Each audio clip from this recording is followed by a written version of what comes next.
Buenos días a todos. Vamos a arrancar el último día de estas jornadas. Good morning. Let's begin with the last day of this panel with a title that is particularly interesting, which, of course, reapproach that relationship of those distinctive signals of the relationship with the consumer. And that brings also some kind of affection and inspirations. For this panel, we will have experimented people with trajectory in this topic. And in the moderation, we will have Karina Calderón from Guatemala. So, without anything else to say, we'll show the video presenting the panel and we will begin.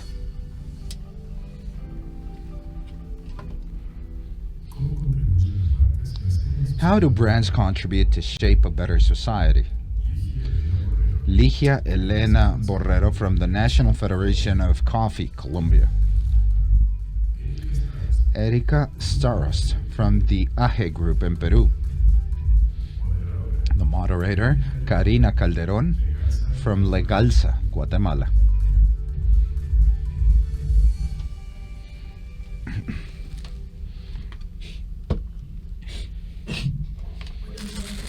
Good morning to all of you. I would like to thank in first place ASIPI for inviting me to moderate this panel, for allowing me to be in the company of two experts that are giving us today not only their expertise but also their time. What this panel pretends is to observe and locate our trends of brands from a very different perspective to those that probably us as attorneys of intellectual property usually do.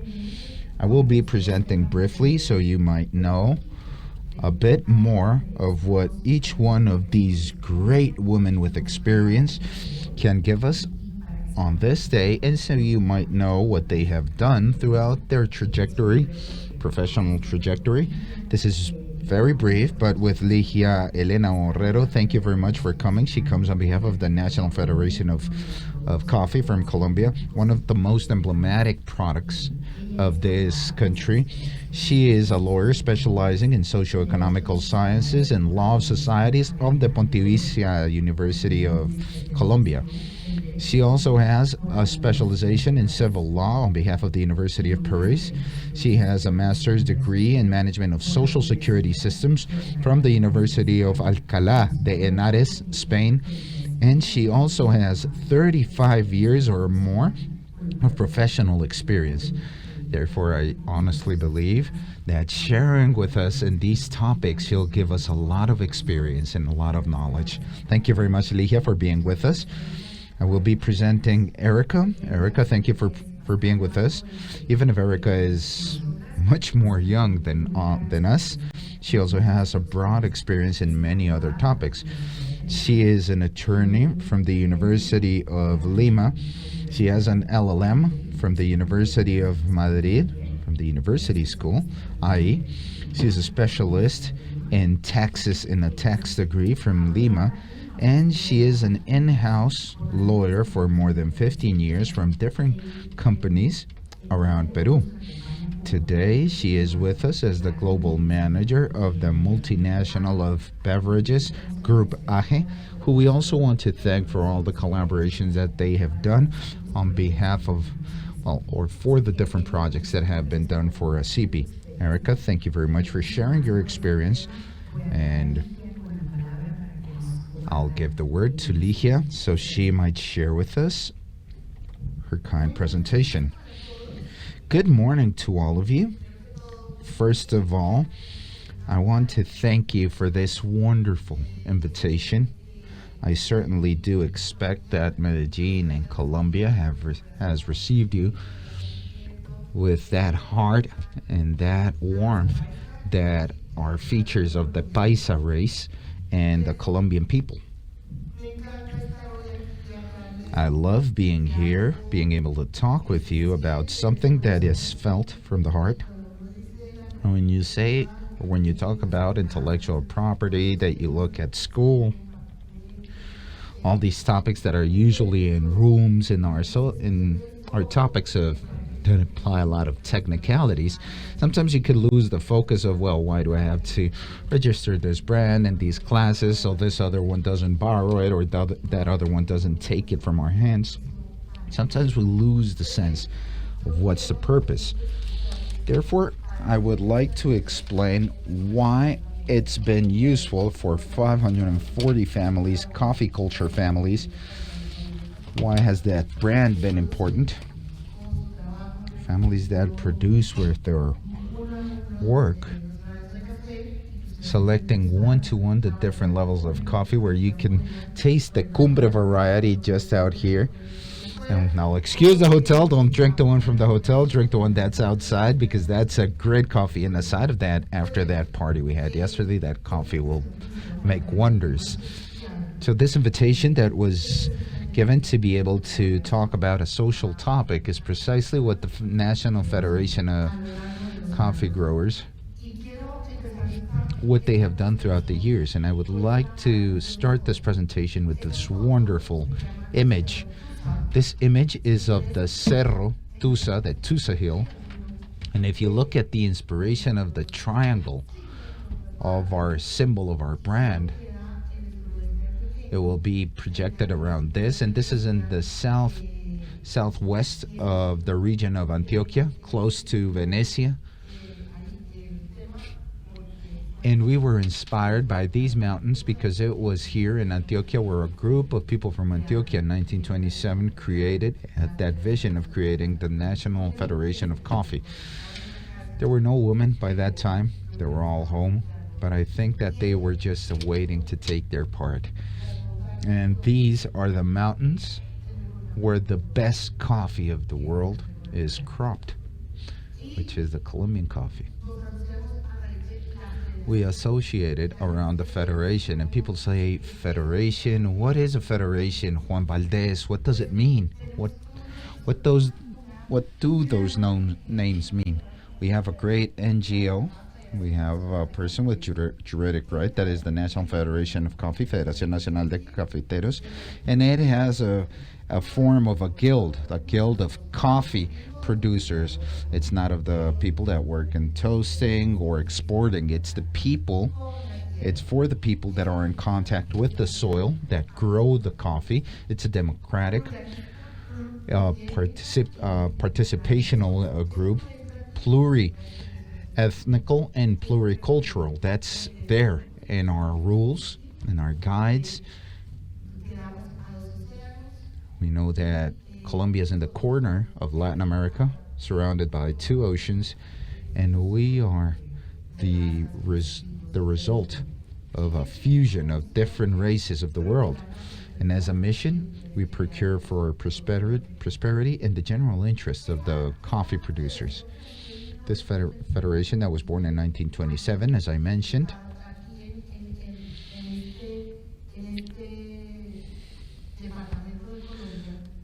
that we were born in this department of Colombia when it was created in 1927. From that moment, it was formed as an entity that would group all the coffee growers to create an exportation product. Up till 2015, the coffee that we drank here in Colombia was the worst because we usually we only had the leftovers of the production because the best coffee was destined to go to all the different countries where we exported the coffee by that time. So the other countries could enjoy the coffee that was done with that effort of the producers of Colombia. And everyone talks about the coffee region, thinking that it's focused in the departments of Caldas, Risaralda, and Quindío. In Antioquia, which was a very important producer for many years. Nowadays, please look at these numbers.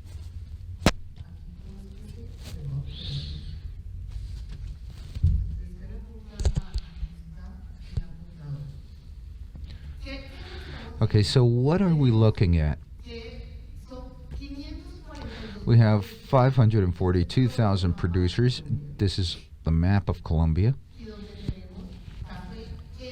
And we have coffee in 23 departments. Departments would be the states, the equivalent of states of Colombia. Now, we have the possibility of having coffee throughout all the year, where in the north and the center of the country, we have harvests on the second semester and on the south throughout the first semester. Now in the middle, in the core of the Colombia, we have a main harvest and a part or a time that we call La Mallera or La Traviesa. But Colombia has from the north on up till the south, we have coffee and produced coffee throughout the year, all the year. It's a product that is done at a high meter above the sea level. And please observe, why are we going to be talking about the social factor?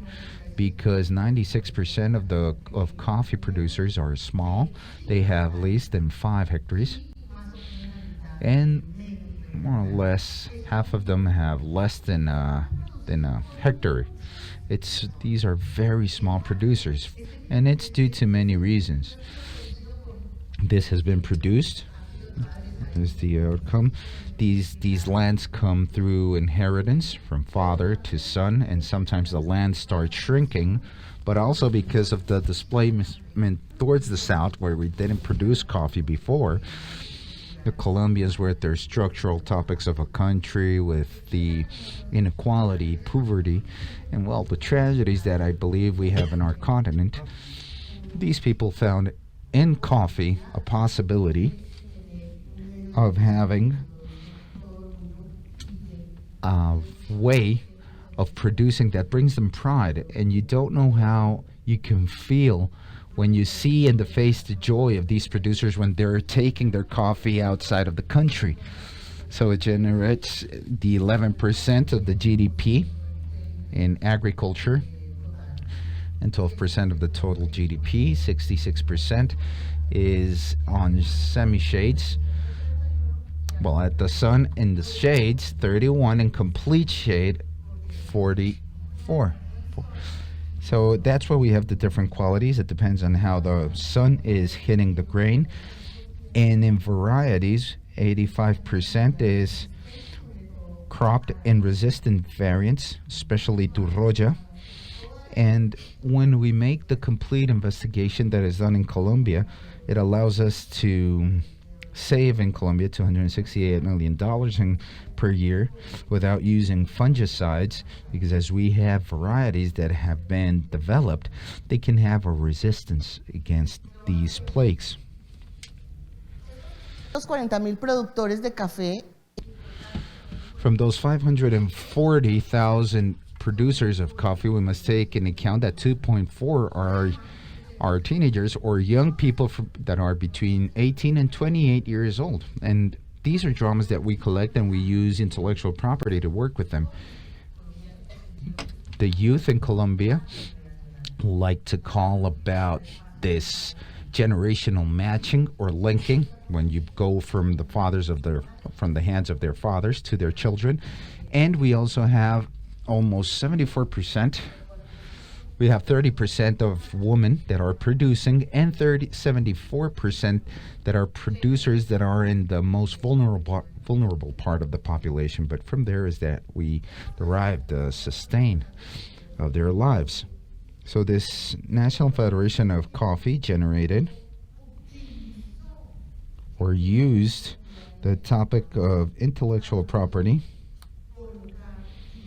to be able to position and distinguish the coffee of Colombia. And it has 2 distinctive elements. Dr. Chavarro said yesterday that he felt that the Federation had everything that you could find in intellectual property. It was in the Federation. Plant varieties, patents, signals, the brand of the ingredient, brand of the product. Well, this has not been easy. This is the vehicle through which we have been able to position. And this is a work that has been done by an entity that is almost 95 years old. So it started to position itself, and we use this symbol. This is Cerrotusa, where we have the figure of Juan Valdez, the mule that is called Conchita. and the motto that is called Café de Colombia. This is where we found the seal of origin and quality. People see this and they know that it's Colombia, the origin, the source, and that it symbolizes quality, great coffee. So from here we had the second brand where they pulled out this zoom. If you see, Juan Valdez is the zoom of this in terms of intellectual property, and it has the name Juan Valdez. Juan Valdez was born in 1959, and then through an agency of the United States, they said, you need a name that can be pronounced in any language and you don't get lost. So after a brainstorm, they said Juan Valdez, and that's the name, Juan Valdez. It started with a character. You saw it. This farmer,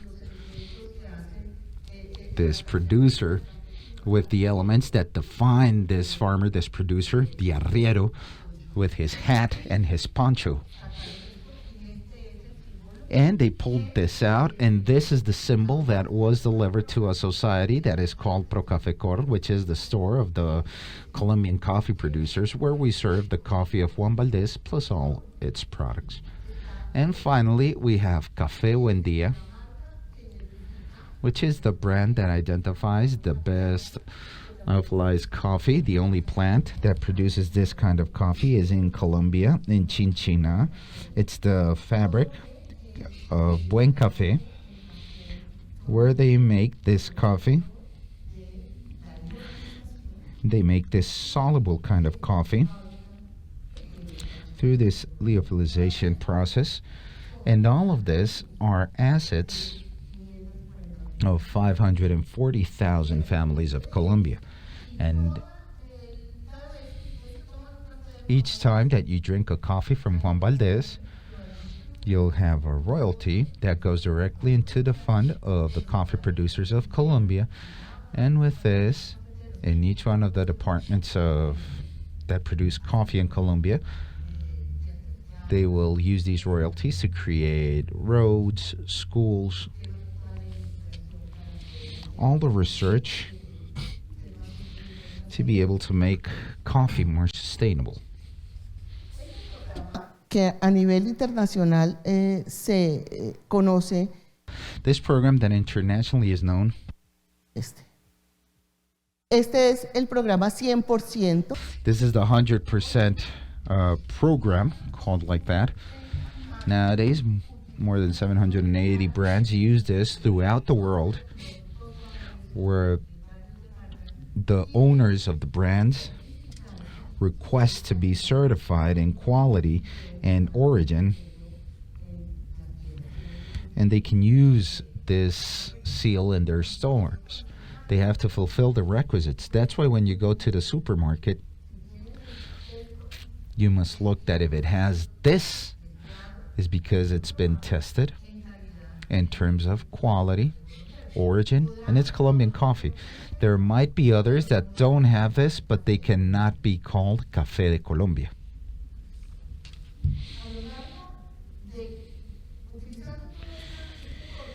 Using all this portfolio of intellectual property, there have been many experiments that have been done, many agreements that have been done. One of those were done with this English cut that was brought here to, I'm sorry, I'm a bit lost with this pointer.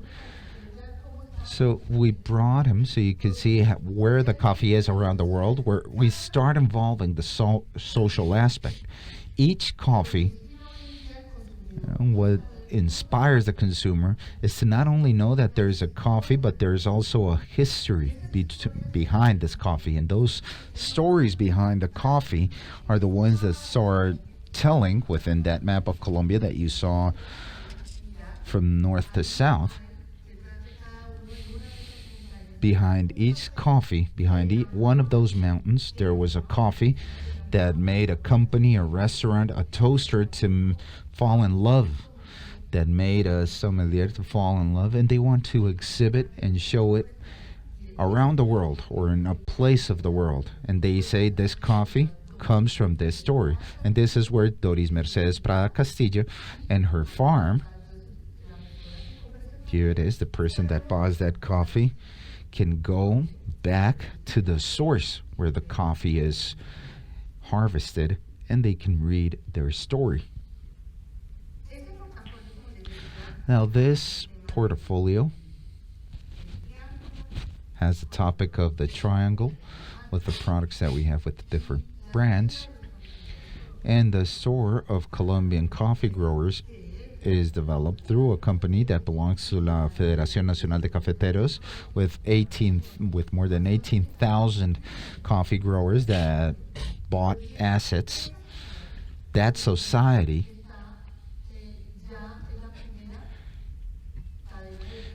became in the first chain of stores around the world that is certified as a company B that has its purpose, where they worked around the change of status to be able to work in these topics and attain important outcomes in terms of sustainability. Outcomes that I would like to highlight, which has to do with the female coffee growers, where we will be talking on how this has been used in everything that has to do with circular economy, recycling, reuse, donations, amongst others. All this coffee that is sold in the store of Juan Valdez, from this coffee, there will be a direct royalty for the National Fund of Coffee that finances all the works of the coffee growers of Colombia. Now, the program of women coffee growers are done throughout diverse aspects of the organization. It's not only in the federation, but also in the stores, and as well in the part of the fabric or coffee production. And the part of the program of coffee grower woman that was created in Coffee Col in 2017. Please remember that 30% of the coffee growers of Colombia are women. Therefore, through the association, women started to gather to create institutions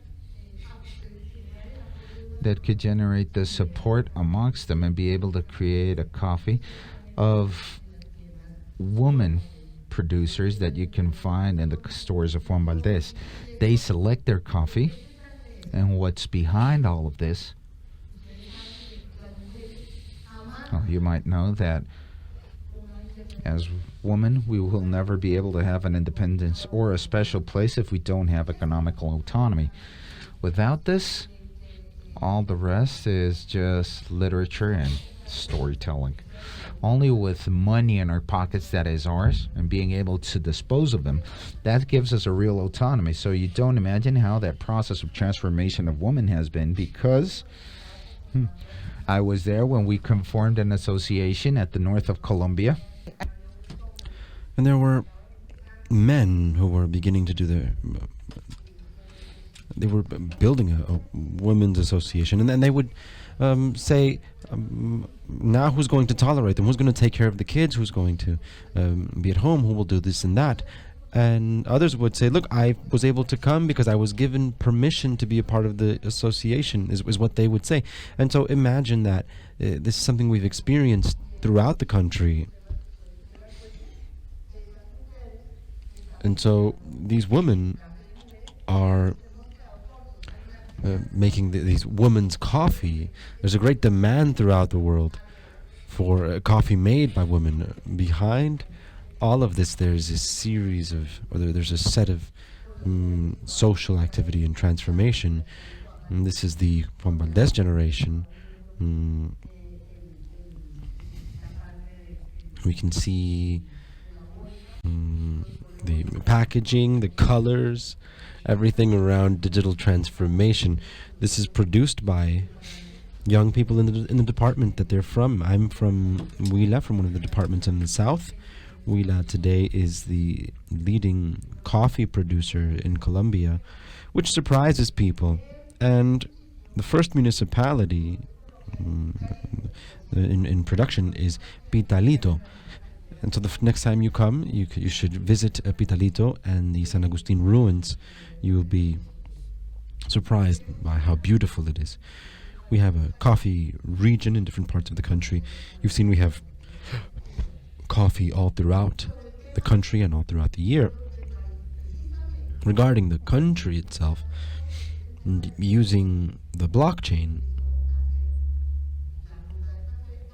we began to develop the coffee path or route where Juan Valdez starts to have coffee. This is from the department of Santander, the department where through the blockchain technology you know exactly where it comes from and where it's produced. If you use your phones, you can have a look where it's from. You can see the story, and that's what we want. This is where we start to look at the route of coffee. We began this in Santander, but it turns out this where the coffee is from also has an important story. You know that 11 years ago it was declared by cultural patrimony of humanity. We have 4 departments here. This is where the one that everyone knows of, Quindío, Risaralda, Caldas, Valle, the cultural landscape. What you see here is the symbols that identify the coffee growing culture region. Each of these symbols is described here, and often the triangle, when it's from this area, they ask to identify this, which is of their landscape, and they identify this. This is where you see the conjunction of all of this good coffee, the coffee factory where there's a transformation happening for opportunities for the coffee growers. You can see all of the business segments that have good coffee today with the Buen Dia brand, the retail on an industrial level, and the own brands, where there were record sales of $146 million in the factory of these coffee growers. Will you allow me to speak for just one more minute? I'll go through this quickly. These are the exports of coffee in Colombia, and there's an important topic here regarding sustainability. The bottle caps are made of avocado fruit, where the degradation is in 2 years and not in 500 as it would be with plastic. Here in the presentation, if you visit all of these addresses, you'll find stories, the stories behind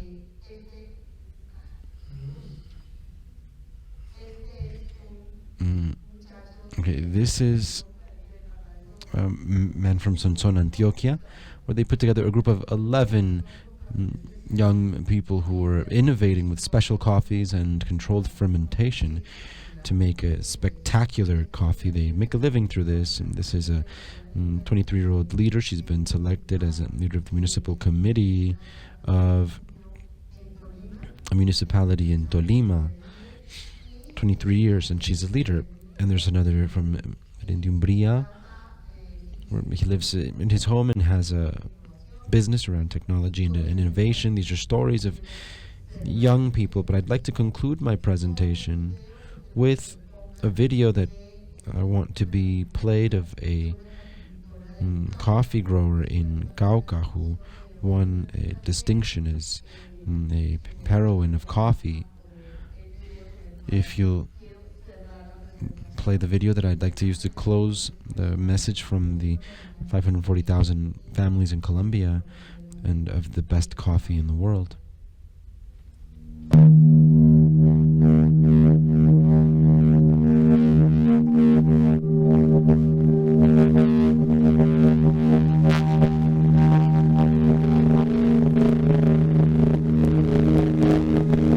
Soy una caficultora, indígena, lideresa, madre. Leader, mother, and woman.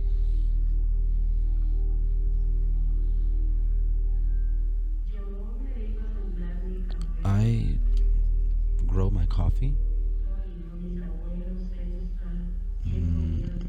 My grandparents lived living through coffee for a very long time, and so how could I not follow the tradition?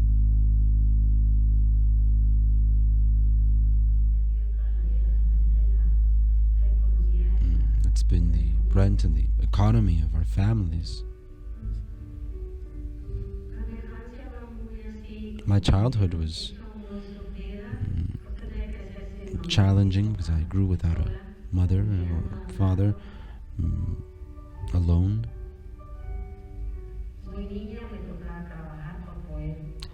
As a child, I had to work in order to eat. I didn't know anything, very ignorantly.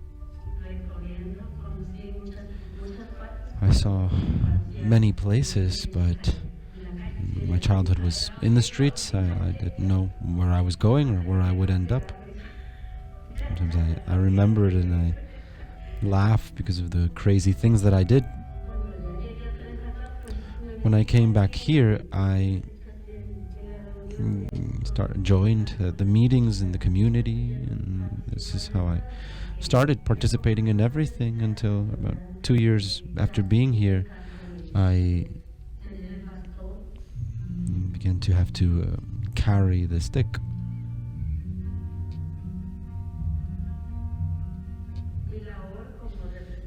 My work as representative is very good. I like to work with coffee and listening to the families that grow coffee, visiting them, finding out what their needs are. I would like to see my projects move forward, that the young people especially could become professionals and help us to grow in our reserve. And I would like to continue studying and also have a career so that I can continue working with the community.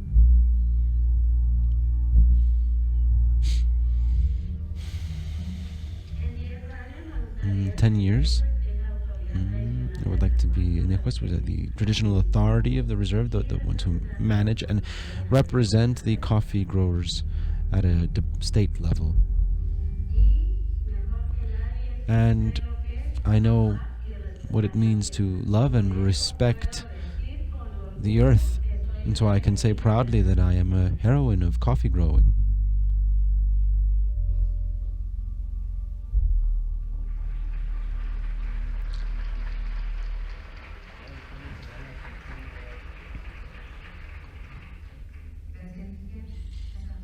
Thank you, Ligia. Then we'll hear from Erika.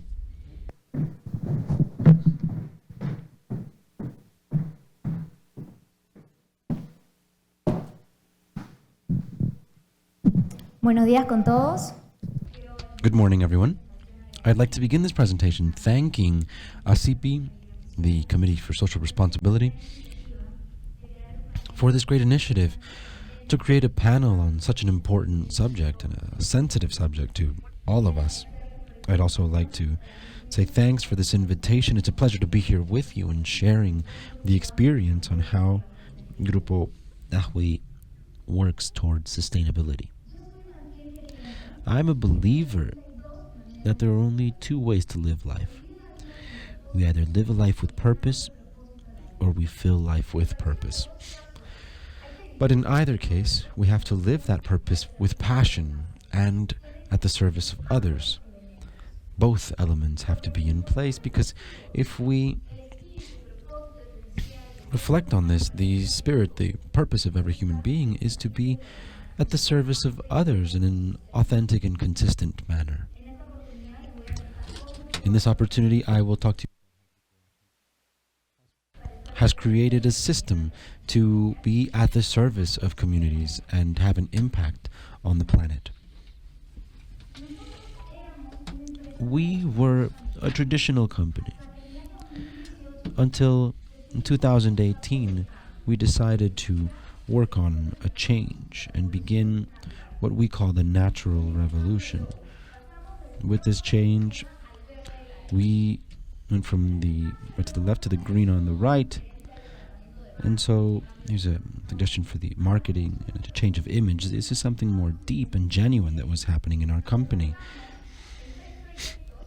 We began a set of projects that focus on sustainability, conserving forests for sustainable cities, and preservation of Chihuahuaco. And also, above our logo, we have a triangle, which inspired on the Nazca line. It has very beautiful messages. On the left, we have the pelican, which represents our spirit, which dreams of creating a sustainable planet. At the top and center, we have our hummingbird, which represents our passion, effort, and consistency to carry to users, or to provide users with sustainable product.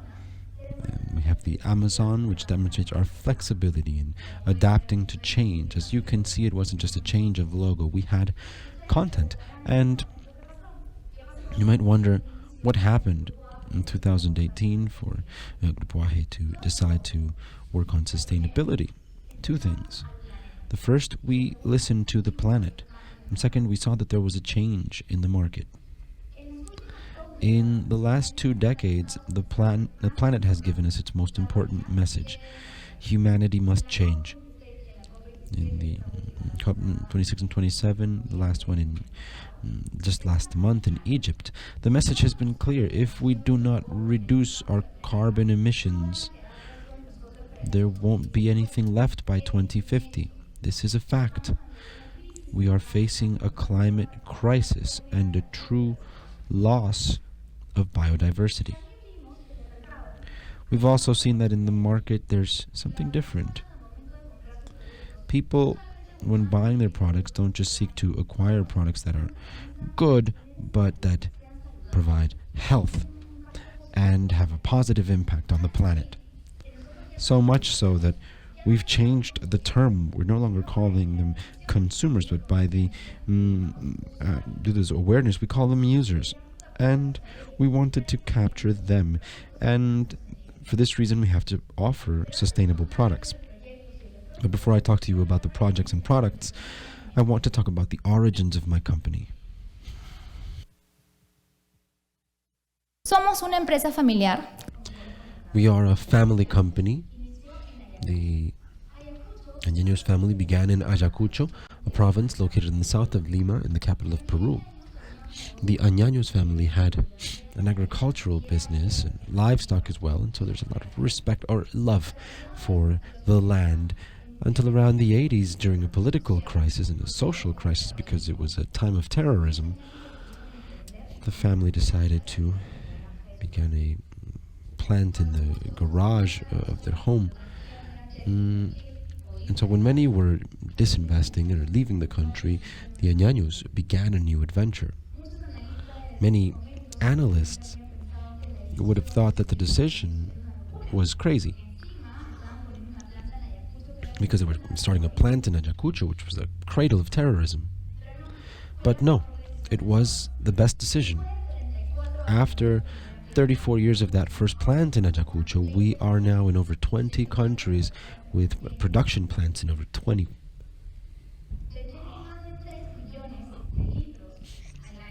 We sell over 3 billion liters per year, over 8 global brands, 8,000 collaborators, and we are the 4th largest producer of beverages in the world. And in 2019, we created a wonderful brand called Bio Amay, which is a leading brand with what we call the natural revolution. And what's the natural revolution? It's a new way to do business, where we value biodiversity, we respect the cultural legacy of the countries where we're present, and we empower communities because they are the main guardians of our forests. So this natural revolution is experienced by all collaborators because we're trained on these projects, and this helps us to make sustainable actions at home and at the workplace. This natural revolution is supported in the 3 projects that I've talked about. I'll begin with the Frutos del Bosque project. The project is sustained on our Bio Amay brand, project based on superfruits like acai and camu camu, which we collect sustainably with the native communities. They're called super fruits because they have more properties and vitamins. The camu camu, for example, has 50 times more vitamin C than what a lemon and an orange has. And the size of the camu camu is this. In 100 grams of aguaje, we'll find more vitamin A than we would find in 2.5 kilos of carrot or 11 kilos of melon. And we are carrying these super fruits into a beverage which, in addition to reinforcing the immune system and being good for health, it's made of pure fruit without anything artificial, without added sugars, and it's made sustainably. And that's incredible. And I'll show you a video which demonstrates the value of this project.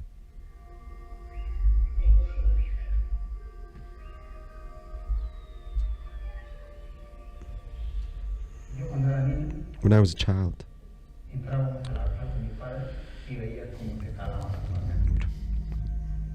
watch our parents scale. So it's here in the reserves, everything is different. We've learned to collect fruit while conserving the palms.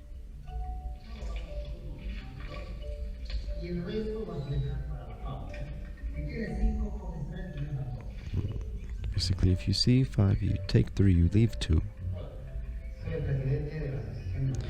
President of the Association of Natural Resource Management here.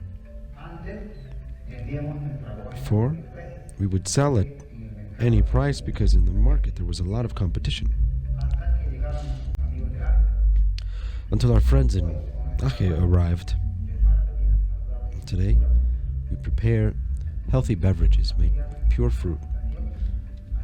We provide technical assistance, training, and organization to help select our fruit. And now we receive a fair pay for this work. With the Superfruits project, we will make this last forever.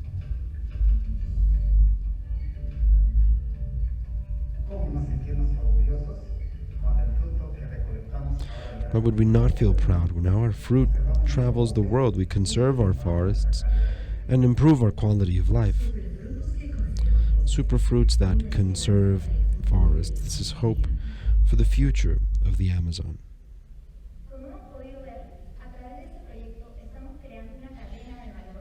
And so we are creating a value chain of the communities for the users. We're preserving our forests because we are learning to preserve these fruits without damaging them. We're empowering our communities because they are the guardians who will protect biodiversity in our planet. Here a brief video about that empowerment, especially for women.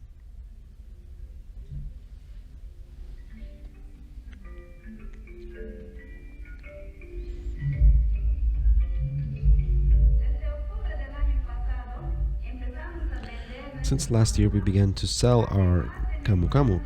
In addition to improving our income, the way we see our forests has changed.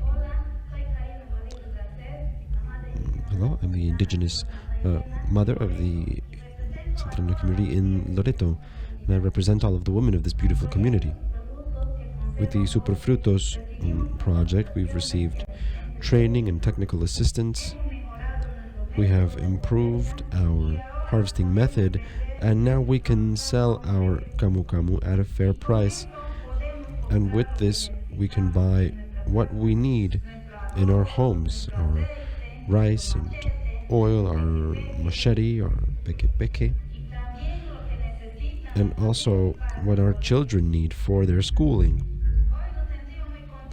Today we feel very happy for everything that we've achieved, and we hope that other companies will arrive in our community to continue selling our superfruit.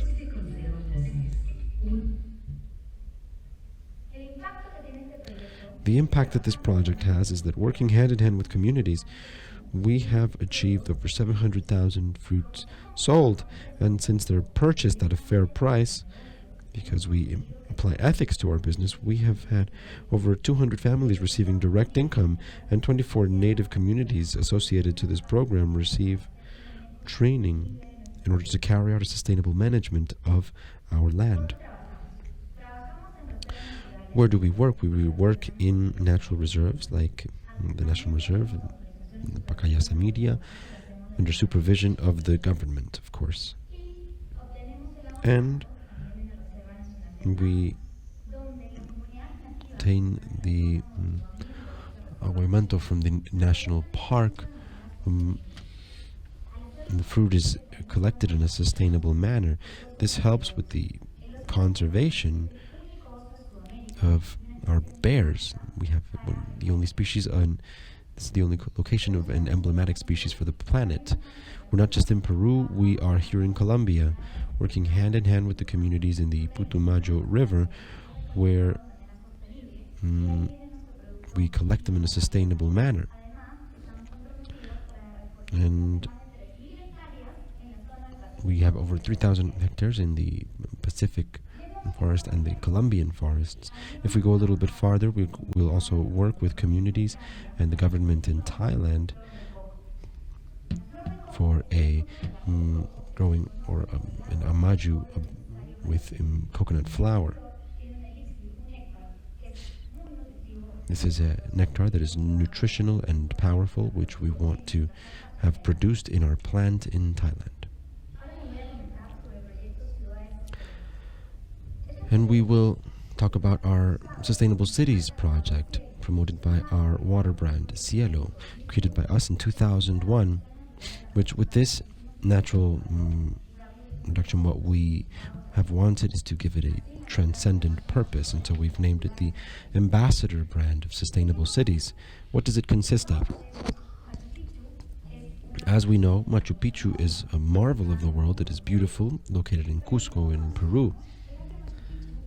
And what we don't know is that Machu Picchu has been in danger due to the amount of wastes that were accumulated there. Machu Picchu generates 14 tons of garbage per day, and it wasn't possible to remove it every day due to the limited access to the location.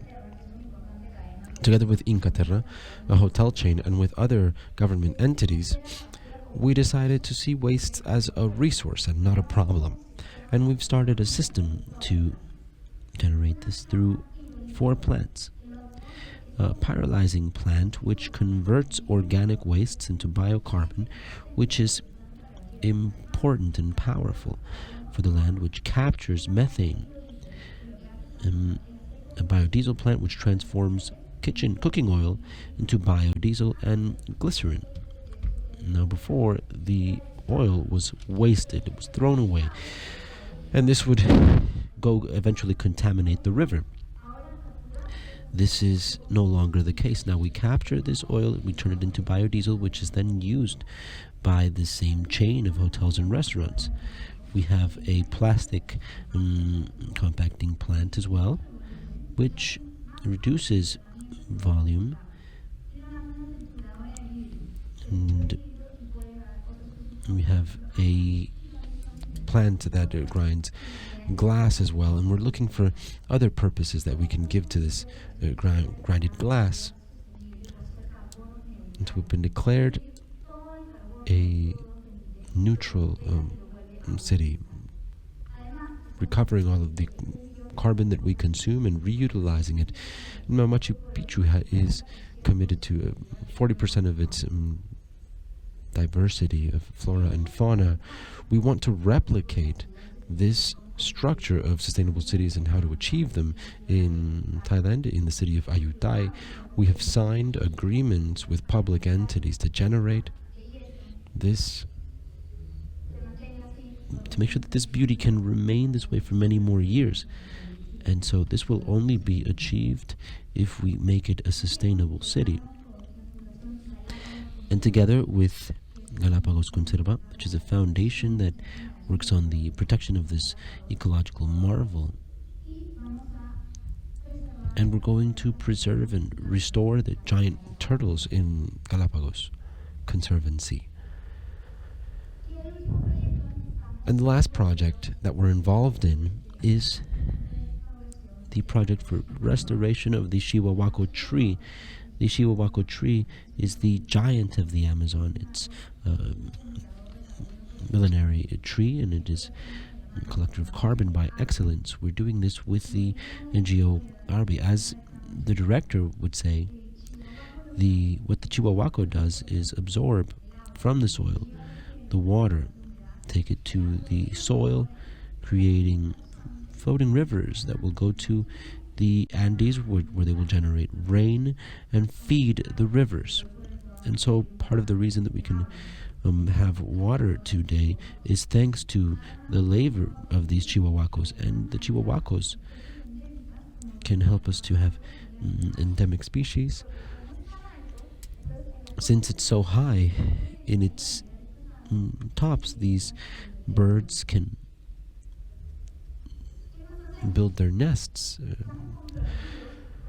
Now we're committed to with different government entities like the Waste to Zero project from the United Nations, seeking to reduce our carbon footprint and reuse whatever is emitted, like what we do in Machu Picchu.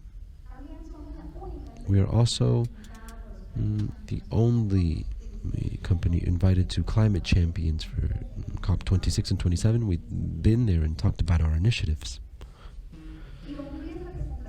And our dream as a company is to be like the Great Chihuahua and retain more carbon than we emit, becoming leaders of conservation. And I'd like to transmit my message to you, and it's that those of us who are in companies, working for companies, I'd like to say that it's okay to make money. That's what the company exists for. But we cannot forget that along that path, we have to create opportunities, generate employment, and do so in a sustainable manner, and thanking our planet. Thank you.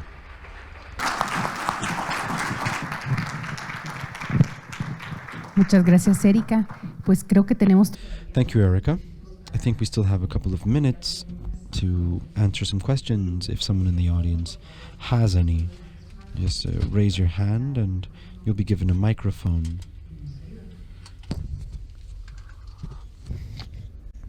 Aquí tenemos una... Gracias. Perdón por la voz, primero que nada. I'm sorry for my voice. Well, we're a bit affected due to the excess of air conditioning. It's a bit icy. But I want to congratulate you. These have been presentations that are very well done. I believe they were very well produced and they have been educational, to say the least. I believe that to listen these kind of feedbacks, it really makes you feel with that need to replicate it in our own spaces, in our own businesses. And it invites us to reflect over the topic. So the question that could be a bit obvious, but it does come to my mind because it's something I would like to do in my practicity. And I want to ask it to the three of you. And it's how to implement this culture that you're transmitting to us in our small niche, in our small business, in our lawsuit firm, and those guild associations where we participate. How can we implement this kind of analysis within our daily work and our daily lives? That's my question. And how can you do it based on protocols and documents and processes that would allow us to make the corresponding tracing and monitoring? Thank you very much. Si quieres, Ligia, nos compartes tú y luego Erika. Ligia, if you want, you can start, and then Erika.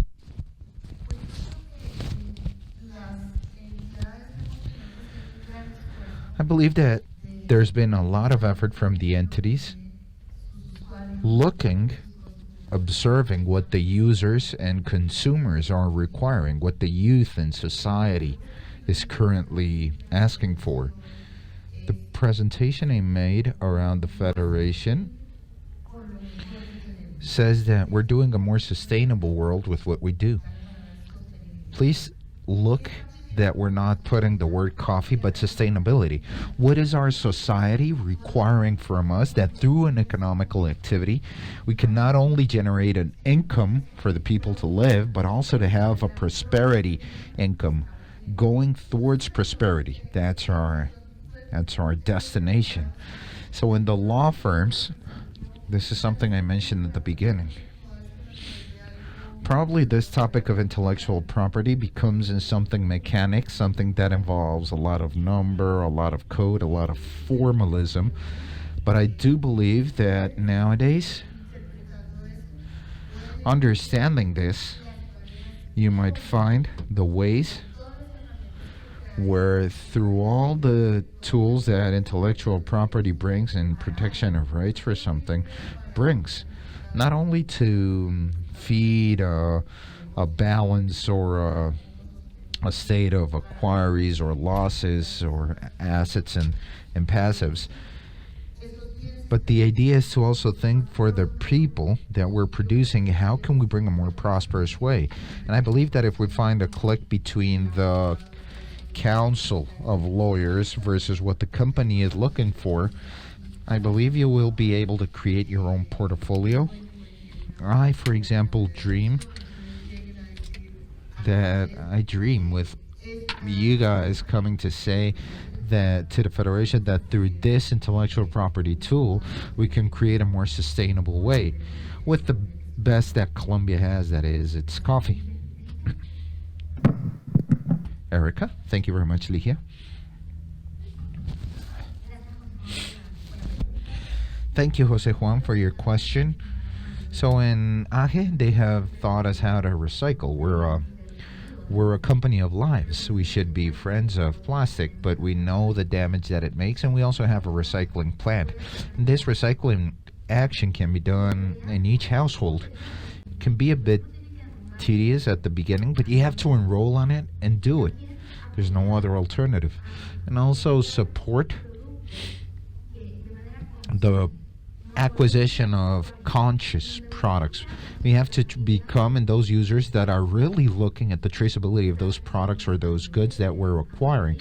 Perhaps going more to biofairs, small markets, buying goods and products that are literally coming from the land to the table, from the soil to your own table. And as agents of intellectual property, well, you're one of my agents, I would like to require that at the moment that you're looking at the brand that you're vigilating, that you're registering, that you're working with, don't look at only as an asset that becomes a product. You're defending the sustainability of the AHA industry. Thank you very much. And something that I also wanted to share from the point of view of the users, because I love that word you used, because I believe that in the sense that we also see ourselves as a user and not a consumer, from our personal perspective, I believe that each one of us can always look for products and goods that really allow us to look at that social person, that social need, and that responsibility we have with the world. So the time is over, and I want to thank you for that time that you have given us. It's been enriching from another point of view. And I want to invite all the others to always look at that other perspective that we always have behind a product, a brand, or any other element of intellectual property that we can find. Thank you very much to both of you. Gracias a ustedes. Thank you all. Very well. Thank you to our participants. We will have a coffee break so we can afterwards initiate our next panel in around 10 minutes. Please, we want to ask you all to be on time so we can, of course, do all the program on time.